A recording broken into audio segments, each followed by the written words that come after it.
Hello, students. Today we are going to start with a new chapter, that is control and coordination. This is chapter number 7 of class 10th. So, before going to start, let's overview only on the today's topic.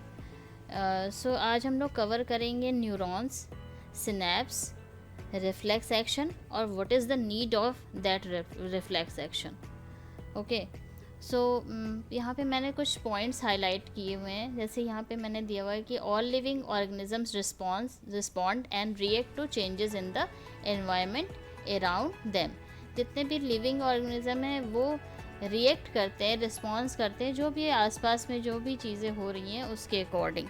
तो ये reaction जो भी होता है वो light के form में हो सकता है, हीट और कोल्ड के फॉर्म में हो सकता है, साउंड और स्मेल के फॉर्म में हो सकता है, एंड टच के फॉर्म में हो सकता है. तो जितना भी अभी मैंने बताया कि light, heat, cold, these are called stimuli. Stimuli is a plural word and stimulus is a singular word. So the changes in the environment to which the organisms respond and react are called stimuli. Okay. Then third point भी important इसलिए है क्योंकि control and coordination की जब हम बात करते हैं तो लिविंग ऑर्गेनिज्म की बात करते हैं. फर्स्ट पॉइंट में ही मैंने बताया कि all living organisms respond and react. तो जब लिविंग ऑर्गेनिज्म की बात करते हैं तो उसमें प्लांट्स भी इंक्लूड हो जाता है. ठीक है. हम लोग जब भी बात करते हैं लिविंग ऑर्गेनिज्म की तो सबसे पहले ध्यान आता है एनिमल्स का. नहीं, हमें लिविंग ऑर्गेनिज्म में प्लांट्स भी इंक्लूड करना है और प्लांट्स भी जो भी इनको स्टिमुलस रिसीव होता है उसके अकॉर्डिंग ये रिस्पॉन्स अपना शो करते हैं और उसके अकॉर्डिंग ये रिएक्ट भी करते हैं. सो कंट्रोल एंड कोऑर्डिनेशन आज हम लोग एनिमल्स के बारे में स्टडी करेंगे.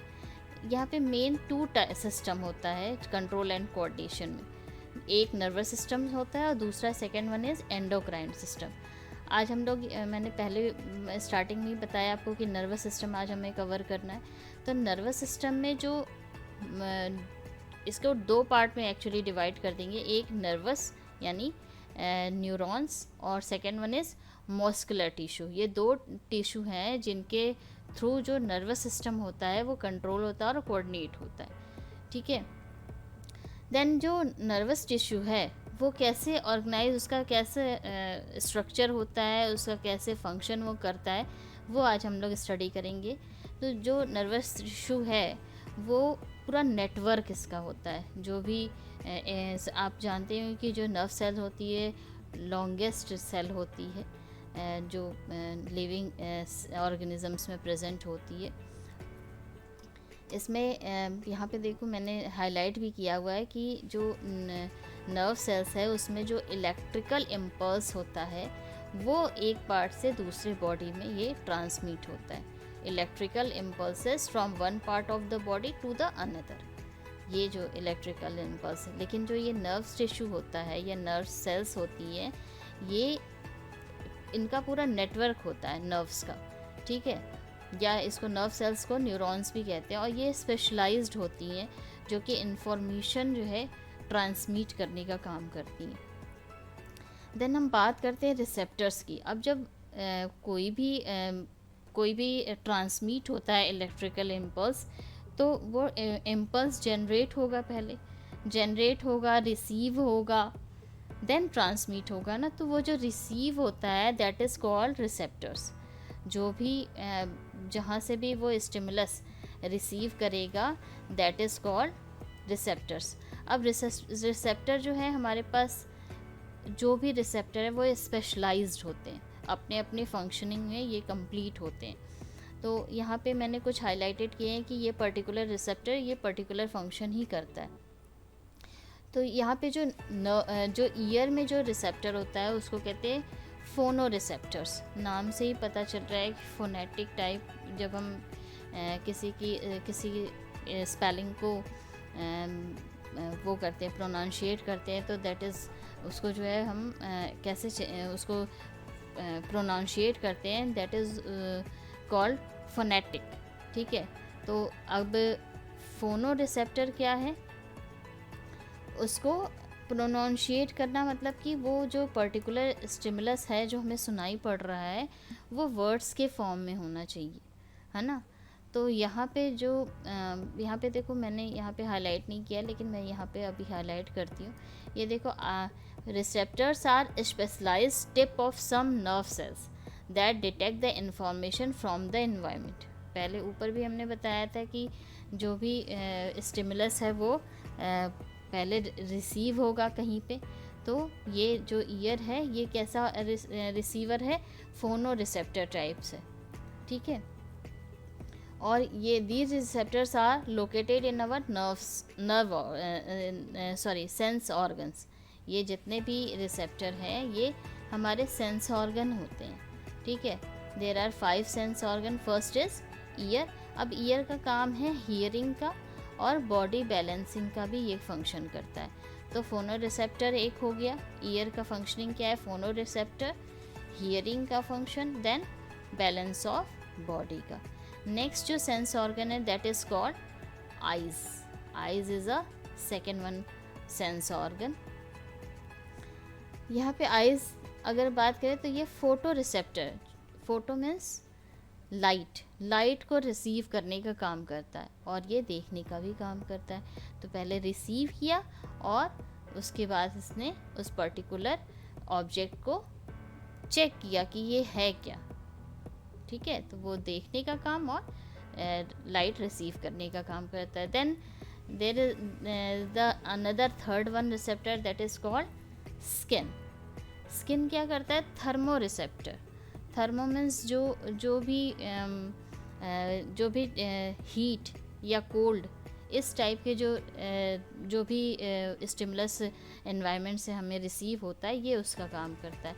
अब स्किन का थर्मो रिसेप्टर हो गया और ये हीट और कोल्ड को सेंस करता है और ये टच को भी सेंस करता है। Then the next one is nose. Nose क्या, ऑल्फैक्टरी रिसेप्टर है।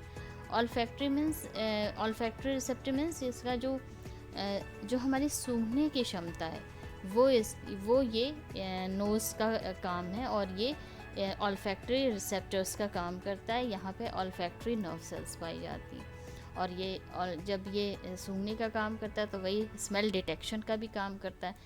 ये पर्टिकुलर स्मेल कैसी है ना, ये हार्मफुल है या मतलब सूदिंग है, इस टाइप का। देन यहाँ पे एक लास्ट वन है टंग। अब टंग का क्या काम होता है, गैस्टेटरी रिसेप्टर का काम होता है। ये टेस्ट, इस पे टेस्ट बर्ड्स होते हैं इस पे टंग पर, जो हमें टेस्ट बताते हैं पर्टिकुलर, जो भी हम खाते हैं या जो भी हम इनगल्फ करते हैं, इस च्यू करते हैं, वो रिसेप्टर, ये गैस्टेटरी रिसेप्टर यहाँ प्रेजेंट होता है जो कि टंग पे होता है। ये टेस्ट डिटेक्शन का काम करते हैं। टेस्ट बिटर है, स्वीट है, सोर है, इस टाइप के ये डिटेक्शन का काम करते हैं। ये सारे तो हमारे हो गए रिसेप्टर्स, ठीक है। ये सारे के सारे सेंस ऑर्गन जो भी हैं हमारे 5 sense organ, these are called receptor. अब हम न्यूरॉन्स की बात करते हैं या नर्व सेल्स की बात करते हैं। नर्व सेल्स, ये सारे के सारे जितने भी रिसेप्टर हैं यहाँ पर क्या है, नर्व्स प्रेजेंट होती है और यही रिसेप्टर का काम करती है। ये जो न्यूरॉन है इसका स्ट्रक्चर देखते हैं हम। यहाँ पे देखो डेंड्राइट्स हैं जो कि ब्रांच्ड है। देन ये जो बीच में जो एक बड़ा सा न्यूक्लियस है और ये न्यूक्लियस जहाँ पे प्रेजेंट है that is called cell body और सोमा। इसको सोमा भी कह सकते हैं, सेल बॉडी भी कह सकते हैं। ये टेल लाइक स्ट्रक्चर जो भी है ये एक्सॉन्स कहलाती है, एक्सॉन, इसको एक्सॉन कहते हैं। और ये लास्ट में ये फिर से ब्रांच हो जाती है जो नर्व एंडिंग कहलाती है। अब ये नर्व एंडिंग का क्या काम है, ये यहाँ से नेक्स्ट जो डेंड्राइट्स दूसरे नर्व सेल्स की है वो यहाँ पे अटैच होती है। आगे मैं बताऊंगी कि ये कैसे अटैच होती है। तो अभी जस्ट एक इन्फॉर्मेशन ये यहाँ से निकल रही है कि ये स्ट्रक्चर है नर्व सेल्स का, और ये जो ब्रांच्ड है एक सेल बॉडी है। अच्छा, जो सेल होती है ना उसके कई सारे फेजेस होते हैं ना, कई सारे फेज होते हैं। कोई हेक्सागोनल होता है। अब जैसे प्लांट सेल की बात करें तो वो हेक्सागोनल होती है। या पेंटागोनल होती है। लेकिन एनिमल सेल की बात करते हैं तो वो क्या होती है, ओवल शेप होते हैं, है ना। अब यहाँ पे देखो जो डेंड्राइट्स है ये क्या है, ब्रांच्ड है, ठीक है। और इसके बाद फिर ये बड़ा सा न्यूक्लियस यहाँ प्रेजेंट होता है, देन सोमा और सेल बॉडी है, फिर एक टेल लाइक स्ट्रक्चर राइज होता है जो कि जिसका एंड कहाँ पर होता है, नर्व एंडिंग कहलाता है, ठीक है। तो ये पूरा का पूरा स्ट्रक्चर है, ये इम्पॉर्टेंट है और इसकी डिटेल भी पूछी जा सकती है एग्ज़ाम में, और इसका जो वो है डायग्राम है ये भी पूछा जाता है। नेक्स्ट बात करते हैं पार्ट्स ऑफ न्यूरॉन। अभी हमने स्ट्रक्चर देखा, अब एक एक करके इसके पार्ट्स हम लोग डिस्कस करेंगे। डेंड्राइट्स जो ये ब्रांच्ड है, ये जो ब्रांच्ड स्ट्रक्चर है, ये फेज है उसका सेल का, इसकी बात करते हैं। ये एक्वायर्स इन्फॉर्मेशन, जो भी इन्फॉर्मेशन कहाँ से आ रही है, रिसेप्टर से, ये इसको एक्वायर कर लेती है, ठीक है।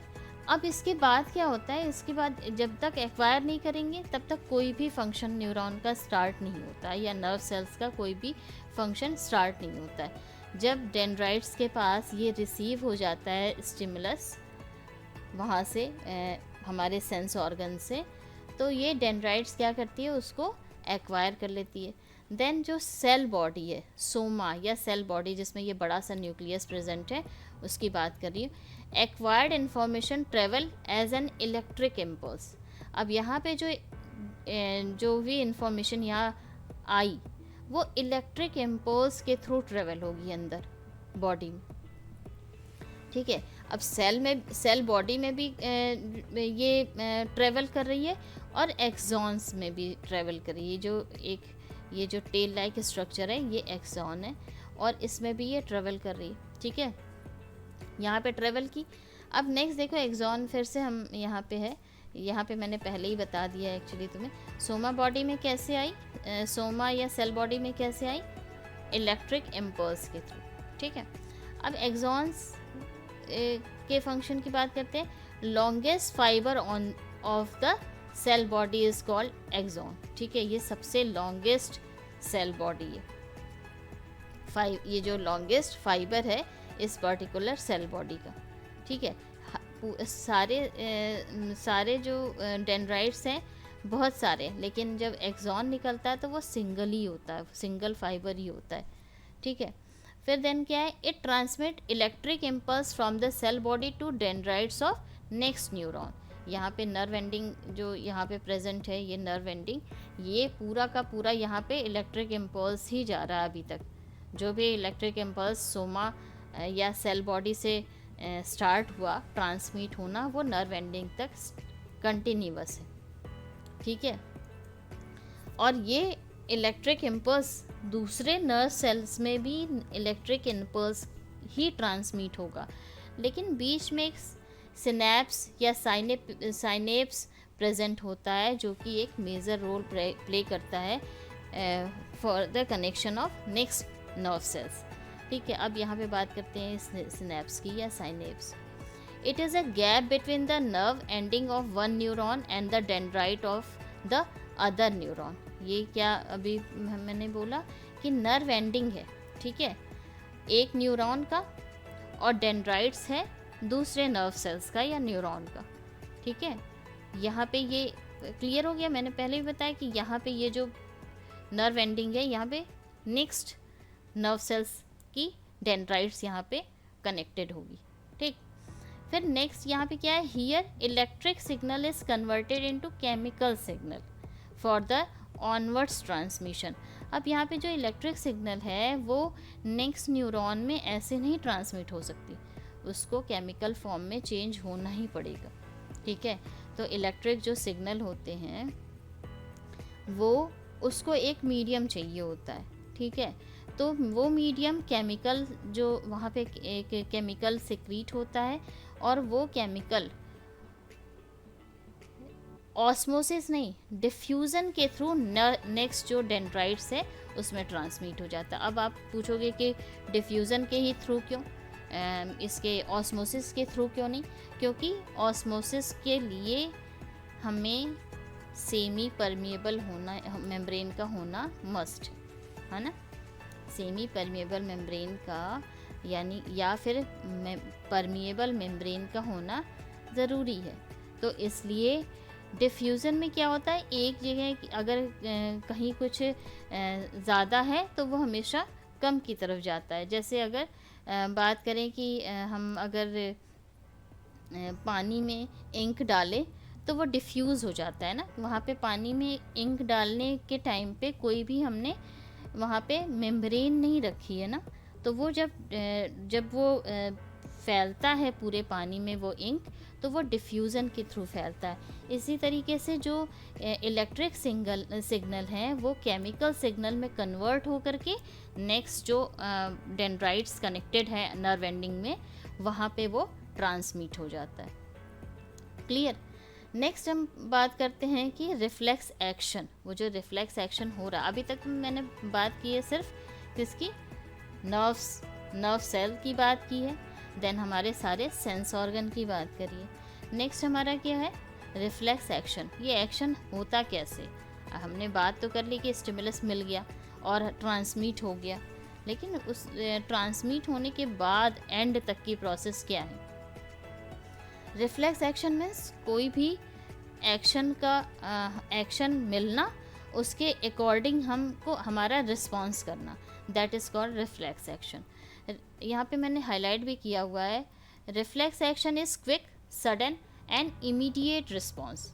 यहाँ पे फ्रैक्शन ऑफ टाइम में ये रिस्पॉन्स रिसीव हो जाता है जहाँ पे वो पर्टिकुलर रिसेप्टर होते हैं, ठीक है।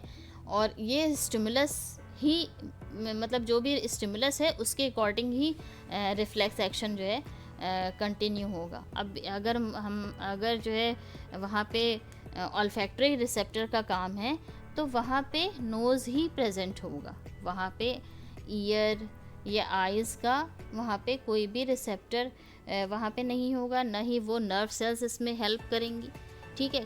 कोई ऐसे फंक्शन कोई ऐसे जो स्टिमुलस होते हैं जहाँ पे एक या दो सेंस ऑर्गन यूज़ होते हैं, लेकिन मोस्टली ये जो रिसेप्टर होते हैं या रिफ्लेक्स एक्शन होता है ये सिंगल सेंस ऑर्गन या सिंगल नर्व सेल से ही ये स्टार्ट होता है, जो सिंगल रिसेप्टर से। यहाँ पे रिफ्लेक्स एक्शन मैंने बताया क्विक होता है, सडन होता है और इमीडिएट होता है, with in the fraction of time.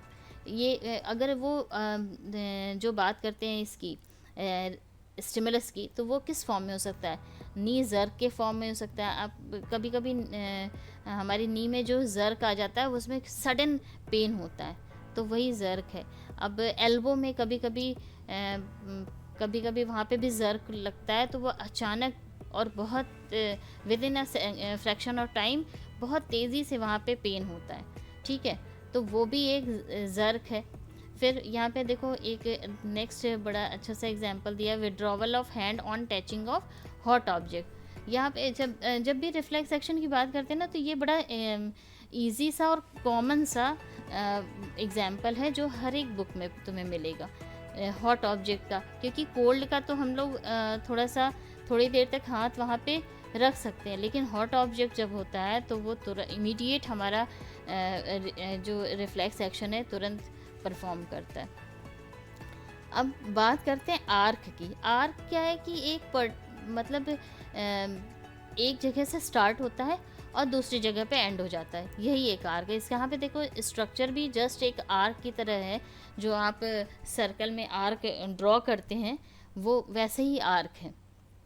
यहाँ पे भी देखो जो रिफ्लेक्स आर्क है, यहाँ पे एक बार मैं हाईलाइट कर दे रही हूँ, the pathway through which nerve impulse pass during reflex action is called reflex arc. यहाँ पे एक जगह से स्टिमुलस रिसीव हुआ, देन वो रिसेप्टर ऑर्गन जो कि यहाँ पे हीट लिया है, तो यहाँ पे स्किन लिया हुआ है, और स्किन में जो भी नर्व सेल्स हैं वो यहाँ पे फंक्शन करेंगे, ठीक है।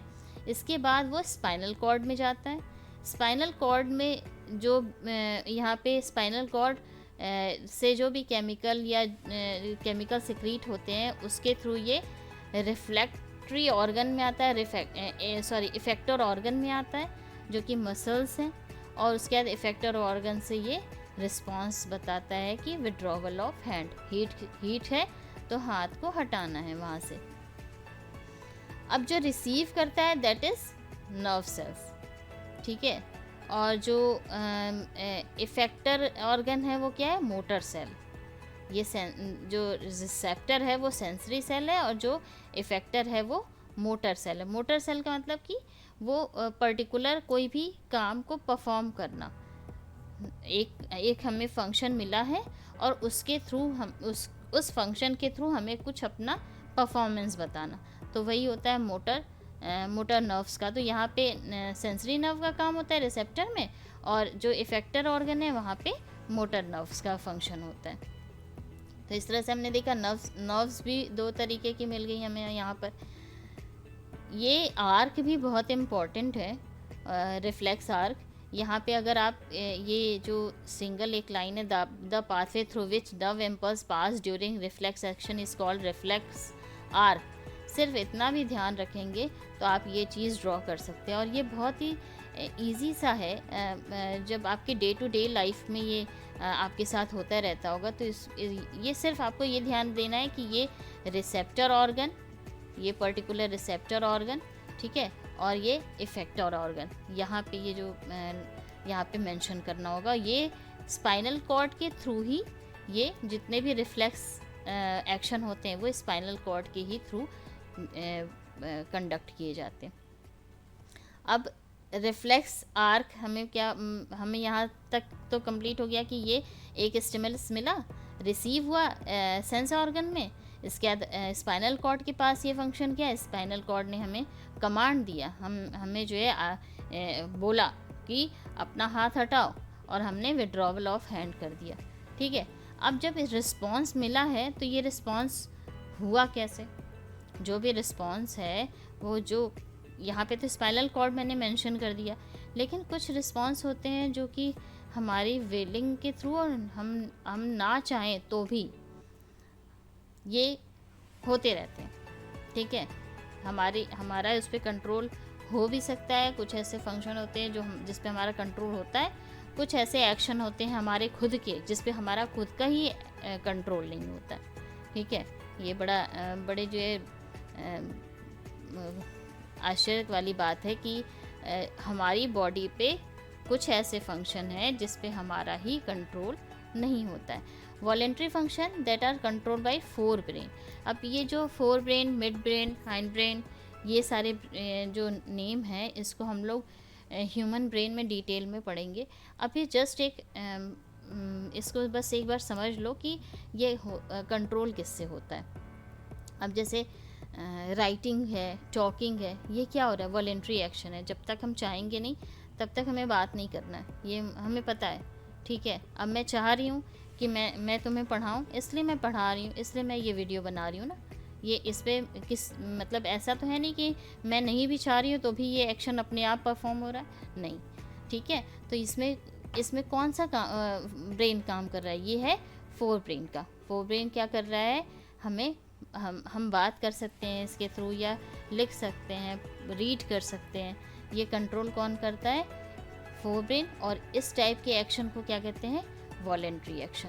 कुछ इनवॉलेंट्री एक्शन होते हैं जिस पे हमारा खुद का कंट्रोल नहीं होता है, जैसे heartbeat 24 hours 365 days continuous चलता रहता है, और इस पे हमारा कोई भी इस पे कंट्रोल नहीं है, ठीक है। वॉमिटिंग, ये नोशिया का जब हमें सिम्टम्स दिखाई पड़ता है नोशिया का, तो इस पे भी हमारा कोई कंट्रोल नहीं है ना। वो सिम्टम्स हैं, कुछ ऐसे बॉडी में कुछ चेंजेस हुए हमारे खाने से या बाहरी इन्वायरमेंट से कि नोशिया आने लगा, उस नोशिया के थ्रू वॉमिटिंग होने लगी, तो वो भी उस पर हमारा भी कंट्रोल बिल्कुल भी नहीं है। रेस्पिरेशन थ्रू आउट लाइफ होता रहता है, जब तक बॉडी में लाइफ है तब तक ये कंटिन्यूअस ये प्रोसेस होती रहती है। कंटिन्यूअस ग्लूकोज का ब्रेकडाउन होता रहता है ना।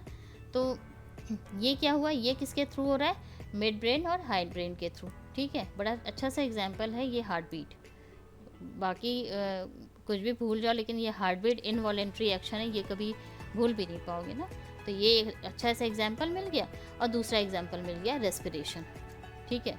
ये दो हो गए जिस पे हमारा खुद का कंट्रोल नहीं है, that is called involuntary action. Voluntary action हुआ, इनवॉलेंट्री एक्शन हुआ। देन एक रिफ्लेक्स एक्शन अभी हम लोगों ने रीड किया है ऊपर। ये रिफ्लेक्स एक्शन किसे थ्रू कंट्रोल होता है? स्पाइनल कॉर्ड के। यहाँ पे हम लोगों ने ये देखा है ना, स्पाइनल कॉर्ड के थ्रू ये जो आर्क बन रहा है ये रिफ्लेक्स आर्क है। तो ये जो रिफ्लेक्स आर्क है ये भी एक रिफ्लेक्स एक्शन शो कर रहा है ना, और ये किसके थ्रू कंट्रोल होता है? हमारे स्पाइनल कॉर्ड के थ्रू, जहाँ पे क्विक इंफॉर्मेशन पास होती है with in the fraction of time, वो काम कंप्लीट भी हो जाता है। अब हमारा टॉकिंग का काम है, अगर हमें बात करना है तो वो क्या बस विद इन द फ्रैक्शन हो सकता है? नहीं। राइटिंग भी विद इन द फ्रैक्शन नहीं हो सकता है ना। ये दोनों इनवॉलेंट्री एक्शन है लेकिन विद इन द फ्रैक्शन नहीं है। हार्ट बीट तो इनवॉलेंट्री है, इस पर तो हमारा कोई कंट्रोल ही नहीं है, ठीक है। तो यहाँ पे जो रिफ्लेक्स एक्शन है ये withdrawal of hand with in the fraction ये हो जाता है, ठीक है। तो ये जो एकदम क्विक रिस्पॉन्स जो होती है वो स्पाइनल कॉर्ड करता है। तो ये हमारे 3 रिस्पॉन्सेज हुए जो हमारे एक ब्रेन के थ्रू कंट्रोल हो रहा और एक स्पाइनल कॉर्ड के थ्रू कंट्रोल हो रहा है। ब्रेन के थ्रू कंट्रोल होने वाले में ये वॉलेंट्री और इनवॉलेंट्री एक्शन है, और स्पाइनल के कॉर्ड के थ्रू कंट्रोल होने वाले में रिफ्लेक्स एक्शन और रिफ्लेक्स एक्शन है। और ये तीनों किस में आएंगे? रिस्पॉन्स में आएंगे। यही 3 मेन टाइप है रिस्पॉन्सेस के। अब बात करते हैं वॉलेंट्री और इनवॉलेंट्री। तो हमें पता चल गया कि इसका यूज़ क्या है, इसकी नीड क्या है। वॉलेंट्री हमें कुछ बातें करनी है तो वो वॉलेंट्री एक्शन है, उसकी नीड हमें पता चल गई। राइटिंग की नीड पता चलेगी कि हाँ ये एक्शन करना ही है, ठीक है। इनवॉलेंट्री एक्शन हार्ट बीट अपने आप में सबसे इम्पॉर्टेंट ये है ना, कि हार्ट बीट तो होना ही होना है ना जब तक लाइफ है, रेस्पिरेशन होना ही होना है जब तक लाइफ है। लेकिन ये रिफ्लेक्स एक्शन कहाँ से आया? रिफ्लेक्स जब ये दोनों काम हो रहा है तो एक कंट्रोल कर लेते हैं अपने वॉलेंट्री एक्शन के थ्रू कंट्रोल कर लेते हैं, किसी ऑब्जेक्ट को टच करते हैं और उस ऑब्जेक्ट के थ्रू जो भी रिस्पांस मिलता है वो मोटर नर्व्स के थ्रू जो है ट्रांसमिट हो जाता है, और वो रिस्पांस हम इसको आगे कंटिन्यू कर सकते हैं।